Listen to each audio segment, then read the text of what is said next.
ओम शांति। 28 फरवरी 2025 प्रातः मुरली ओम शांति बाप दादा मधुबन। आज प्यारे बाबा ने सुनाया, मीठे बच्चे, शांति चाहिए तो अशरीरी बनो। इस देह भान में आने से ही अशांति होती है।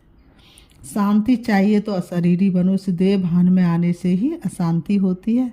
इसलिए अपने स्वधर्म में स्थित रहो। इसलिए बाबा कहते क्या करो? अपने स्वधर्म में स्थित रहो। आज की मुरली से बाबा ने प्रश्न किया है, यथार्थ याद क्या है? याद के समय किस बात का विशेष ध्यान चाहिए? यथार्थ याद क्या है? याद के समय किस बात का विशेष ध्यान चाहिए? उत्तर में बाबा ने बताया, अपने को इस देह से न्यारी आत्मा समझकर बाप को याद करना है। यही अर्थार्थ याद है। कोई भी देह याद ना आए, ये ध्यान रखना जरूरी है। याद में रहने के लिए ज्ञान का नशा चढ़ा हुआ हो, बुद्धि में रहे। बाबा हमें सारे विश्व का मालिक बनाते हैं। हम सारे समुद्र, सारी धरनी के मालिक बनते हैं। वो भी क्या बादशाहत थी। गगन धरती हमारे थे, हवा और चांद सूरज सब हमारे ही सहारे थे। आज की मुरली से बाबा ने गीत बजाया, तुम्हें पाके हमने जहाँ पा लिया है, तुम्हें पाके हमने जहाँ पा लिया है।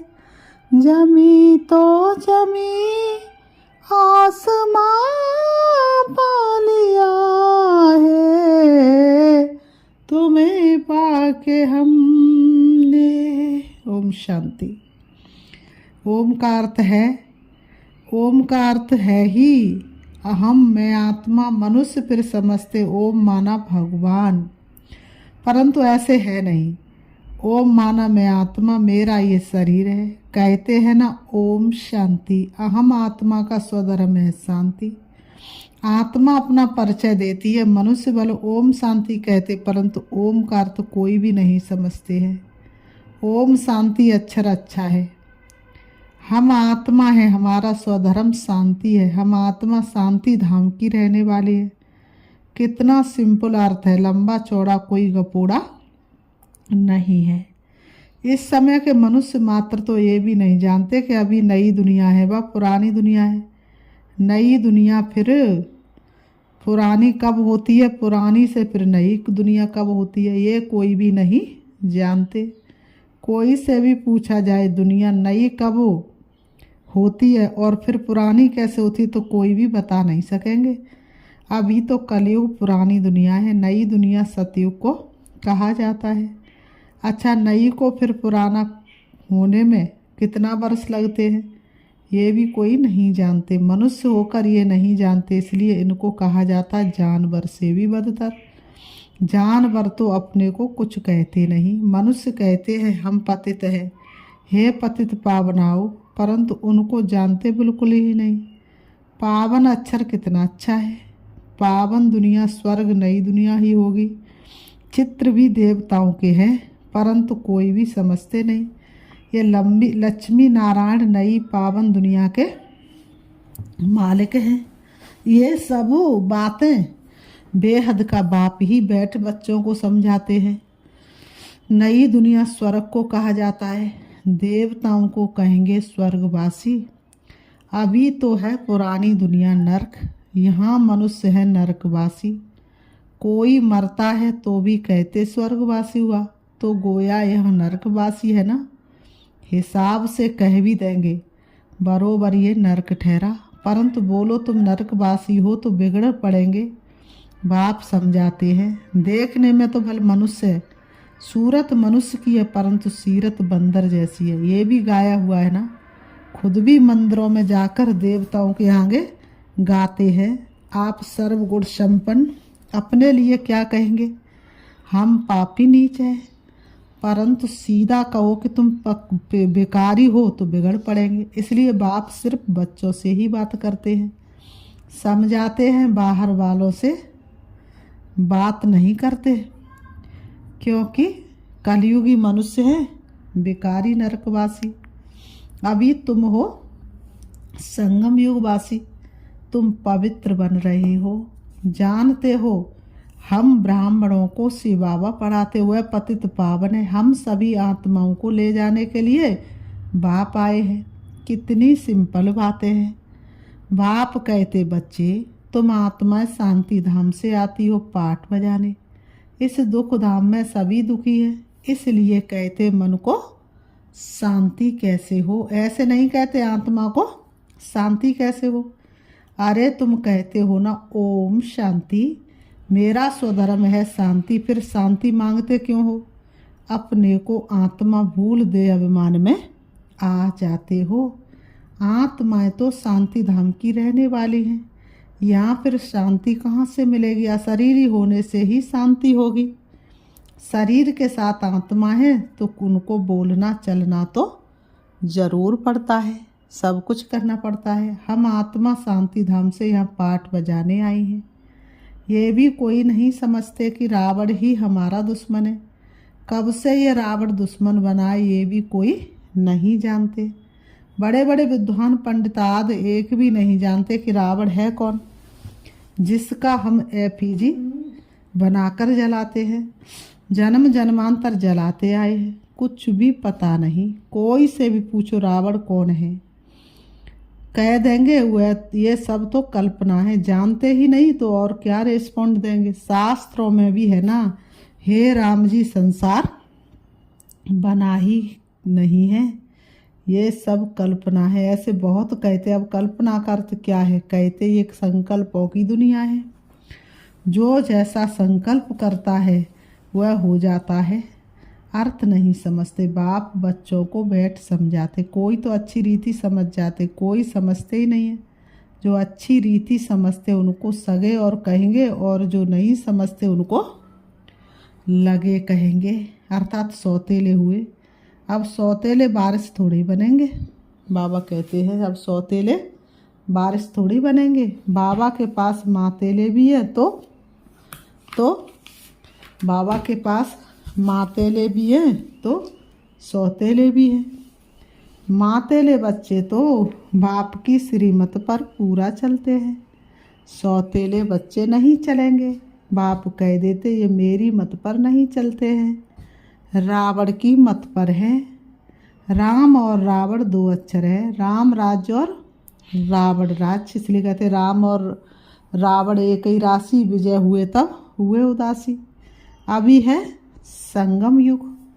बाबा कहते हैं, बाप समझाते ये सब ब्रह्मा कुमार कुमारियाँ शिव बाबा से वर्षा ले रहे, तुम लेंगे श्रीमत पर चलेंगे। तो कहते कौन सी मत। बाप श्रीमत देते हैं कि क्या देते हैं, पवित्र बनो योगी बनो। कहते हम पवित्र रहे फिर पति ना माने तो मैं किसकी मानूं। वह तो हमारा पति परमेश्वर है, क्योंकि भारत में ये सिखलाया जाता है कि पति तुम्हारा गुरु ईश्वर आदि सब कुछ है, परंतु ऐसा कोई समझते नहीं है। उस समय हाँ कर देते हैं, मानते कुछ भी नहीं है, फिर भी गुरुओं के पास मंदिरों में जाते रहते। पति कहते तुम बाहर मत जाओ, हम राम की मूर्ति तुमको घर में रख कर देते, फिर तुम अयोध्या आदि में क्यों भटकती हो। तो मानती नहीं है। ये है भक्ति मार्ग के धक्के, वह जरूर खाएंगे, कभी मानेंगे नहीं। समझते हुए तो उनका मंदिर है। अरे तुमको याद राम को करना है कि मंदिर को, परंतु समझते नहीं। तो बाप समझाते हैं।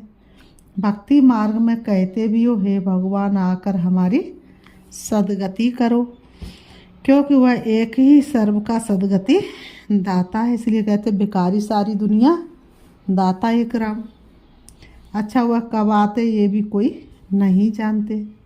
बाप समझाते रावण ही तुम्हारा सबसे बड़ा दुश्मन है। रावण का तो बंडर है जो जलाते ही आते हैं लेकिन मरता ही नहीं। रावण क्या चीज़ है ये कोई भी नहीं जानते। अभी तुम बच्चे जानते हो। हमको बेहद के बाप से वर्षा मिलता है, शिव जयंती भी मनाते, परंतु शिव को कोई भी नहीं जानते।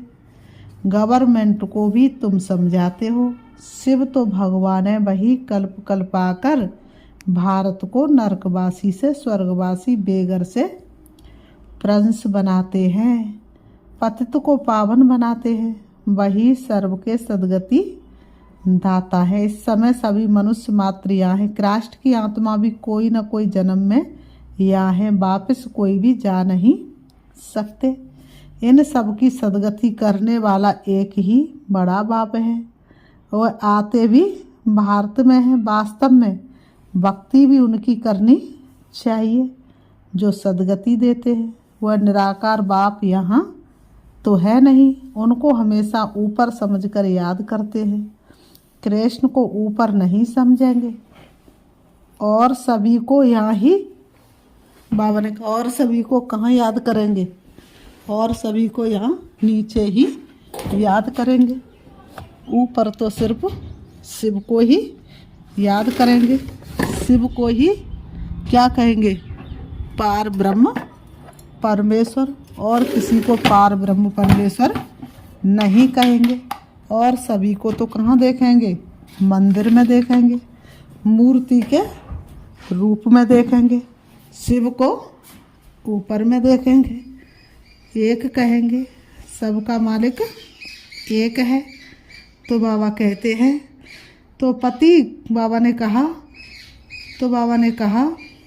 तो अच्छा, तो वह कब आते हैं? बाबा ने कहा वह परंतु समझते नहीं, तो बाप समझाते हैं। भक्ति मार्ग में कहते भी हो, हे भगवान आकर हमारी सदगति करो, क्योंकि वह एक ही सर्व का सदगति दाता। अच्छा, वह कब आते ये कोई भी नहीं जानते। बाप समझाते, रावण ही तुम्हारा दुश्मन है। बाबा ने कहा रावण सबसे बड़ा दुश्मन है। बाबा ने कहा जो जलाते ही आते लेकिन मरता ही नहीं, रावण क्या चीज़ है ये कोई भी नहीं जानते।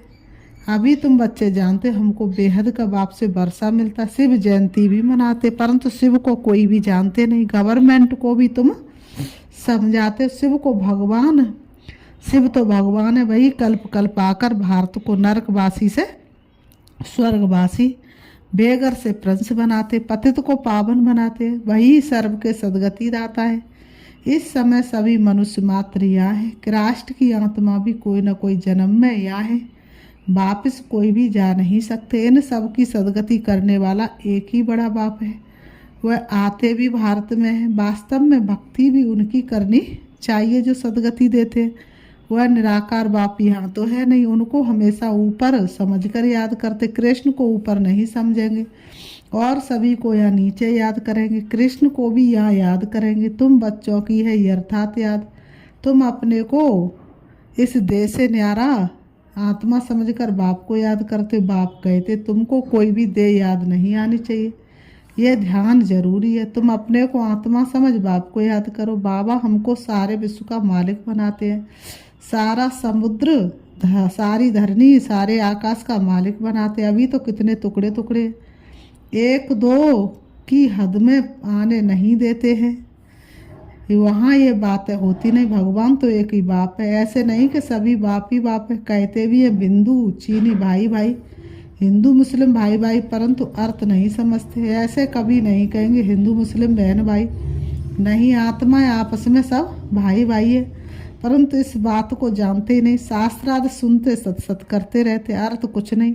वास्तव में है असत्य झूठ, सचखंड में सच ही सच बोलते हैं, यहाँ झूठ ही झूठ है। कोई को बोलो कि तुमने झूठ बोला तो बिगड़ पड़ेंगे, तुम सच बताते हो तो भी कोई तो गाली देने लग पड़ेंगे। अब बाप को तो तुम ब्राह्मण ही जानते हो, तुम बच्चे अभी दैवी गुण धारण करते, तुम जानते हो अभी 5 तत्व भी तमो प्रधान है। आजकल मनुष्य भूतों की पूजा भी करते हैं, भूतों की ही याद रहती है। बाप कहते अपने को आत्मा समझ, मामे कम याद करो, भूतों को मत याद करो। ग्रस्त व्यवहार में रहते हुए बुद्धि का योग बाप के साथ लगाओ। अब देही अभिमानी बनना है, जितना बाप को याद करेंगे तो विकर्म विनाश होंगे। ज्ञान का तीसरा नेत्र तुमको मिलता है। अभी तुमको विक्रमाजीत बनना, वह है विक्रमाजीत संवत, ये है विकर्मी संवत। तुम योग बल से विकर्मों पर जीत पाते। भारत का योग तुम असुर है, मनुष्य जानते ही नहीं। सन्यासी लोग बाहर में जाकर कहते हैं कि हम भारत का योग सिखलाने आए हैं, उनको तो पता ही नहीं। वह तो हठी होगी, वह राजयोग सिखला ना सके। तुम राज ऋषि हो, वह है हद के सन्यासी, तुम हो बेहद के सन्यासी। रात दिन का फर्क है। तुम ब्राह्मणों के सिवाय और कोई भी राजयोग सिखला ना सके। ये है नई बात है, नया कोई समझ ना सके, इसलिए नए को कभी अलाउ नहीं किया जाता। ये इंद्र सेवा है ना। इस समय है सब पत्थर बुद्धि, सतयुग में तुम बनते हो पारस बुद्धि। अभी है संगम, बत्तर से पारस सिवाय बाप के कोई बना ना सके। तुम यहाँ आए हो पारस बुद्धि बनने के लिए। बरोबर भारत सोने की चिड़िया था ना। ये लक्ष्मी नारायण विश्व के मालिक थे ना। ये कभी राज्य करते थे, ये भी किसको पता थोड़ा ही है। आज से 5000 वर्ष पहले इन्हों का राज्य था। ये फिर ये बाबा ने कहा कहाँ गए? तुम बता सकते हो, 84 जन्म भोगे, अभी तमो प्रधान हैं, फिर बाप द्वारा सतो प्रधान बन रहे हैं। ये नॉलेज सिवाय बाप के साधु संत आदि कोई भी दे ना सके। वह है भक्ति मार्ग, ये है ज्ञान मार्ग। तुम बच्चों के पास जो अच्छे अच्छे गीत है उन्हें सुनो तो तुम्हारे रोमांच खड़े हो जाएंगे, खुशी का पारा एकदम चढ़ जाएगा। फिर वह नशा स्थायी भी रहना चाहिए। यह है ज्ञान अमृत। वह शराब पीते हैं तो नशा चढ़ जाता है, यहाँ ये तो है ज्ञान अमृत। तुम्हारा नशा उतरना नहीं चाहिए, सदैव नशा चढ़ा रहना चाहिए। तुम इन लक्ष्मी नारायण को देख कितने खुश होते हो। जानते हम श्रीमत से फिर श्रेष्ठाचारी बन रहे हैं। यहाँ देखते हुए भी बुद्धियोग बाप और बरसे में लगा रहे। फिर बाबा कहते अच्छा, मीठे मीठे सिकी लते बच्चों प्रति माता पिता बाप दादा का याद प्यार और गुड मॉर्निंग। रूहानी बाप की रूहानी बच्चों को नमस्ते। हम रूहानी बच्चों की रूहानी बाप दादा को याद प्यार और नमस्ते नमस्ते नमस्ते। धारणा के लिए मुख्य सार नंबर 1, विक्रमाजीत बनने के लिए योग बल से विक्रमों पर जीत प्राप्त करनी है। विक्रमाजीत बनने के लिए योग बल से विक्रमों पर जीत प्राप्त करनी है। यहाँ देखते हुए बुद्धियोग बाप और बरसे में लगा रहे। नंबर 2, बाप के बरसे का पूरा अधिकार प्राप्त करने के लिए मातेला बनना है। बाप के बरसे का पूरा अधिकार प्राप्त करने के लिए मातेला बनना है। एक बाप की ही श्रीमत पर चलना है। बाप जो समझाते हुए समझकर क्या करना है? दूसरों को समझाना है। आज की मुरली से बाबा ने वरदान दिया, दिव्य बुद्धि की लिफ्ट द्वारा तीनों लोकों का सैर करने वाले सहज योगी भाव। दिव्य बुद्धि की लिफ्ट द्वारा तीनों लोकों का सैर करने वाले सहज योगी भाव। स्पष्टीकरण, संगम युग पर सभी बच्चों को दिव्य बुद्धि की लिफ्ट मिलती है। इस वंडरफुल लिफ्ट द्वारा तीनों लोकों में जहाँ चाहो वहाँ पहुँच सकते हो। सिर्फ स्मृति का स्विच ऑन करो तो सेकंड में पहुँच जाएंगे। स्मृति का स्विच ऑन करो तो सेकंड में पहुँच जाएंगे। और जितना समय जिस लोक का अनुभव करना चाहो उतना समय वहाँ स्थित रह सकते हो। इस लिफ्ट को यूज करने के लिए अमृत वेले केयरफुल बन स्मृति के उस स्विच को यथार्थ रीति से सेट करो। अथॉरिटी होकर इस लिफ्ट को कार में लगाओ तो सहज योगी बन जाएंगे। मेहनत समाप्त हो जाएगी। आज की मुरली से बाबा ने वरदान दिया है, मन को सदा मौज में रखना यही जीवन जीने का कला है। मन को सदा मौज में रखना यही जीवन जीने का कला है। अव्यक्त सारे एकांत प्रिय बनो, एकता और एकाग्रता को अपनाओ। एकांतवासी का डबल अर्थ है, सिर्फ बाहर की एकांत नहीं। बाबा ने कहा सिर्फ बाहर की एकांत नहीं, लेकिन एक के अंत में खो जाना एकांत नहीं। तो सिर्फ बाहर की एकांत होगी तो बोर हो जाएंगे, कहेंगे पता नहीं दिन कैसे बीतेगा। लेकिन एक बाप के अंत में खो जाओ, जैसे सागर के तले में चले जाते हैं तो कितना खजाना मिलता है, ऐसे एक के अंत में चले जाओ, अर्थात बाप से जो प्राप्तियां हुई हैं उसमें क्या करो? खो जाओ। बाप से जो प्राप्तियां हुई हैं उन प्राप्तियों के नशे में खो जाओ। अच्छा, ओम शांति, ओम शांति।